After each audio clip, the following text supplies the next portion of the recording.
جب رات کو آنکھ کھلنے پر یہ پڑھا جائے۔ نبی صلی اللہ علیہ وسلم نے فرمایا، جس شخص کی رات کو آنکھ کھل گئی اور اس نے جاگ کر یوں کہا، لا الہ الا اللہ وحدہ لا شریک لہ، لہ الملک ولہ الحمد وہو علی کل شیء قدیر،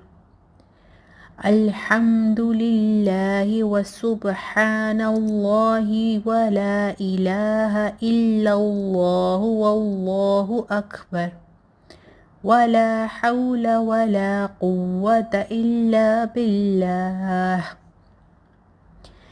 اللہ کے سوا کوئی معبود نہیں، وہ اکیلا ہے، اس کا کوئی شریک نہیں، بادشاہی اسی کی ہے اور اسی کے لیے سب تعریف ہے،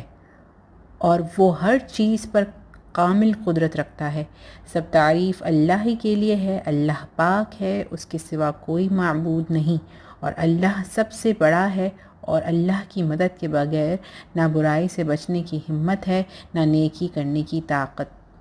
پھر اس کے بعد اس نے کہا، اللہم اغفر لی،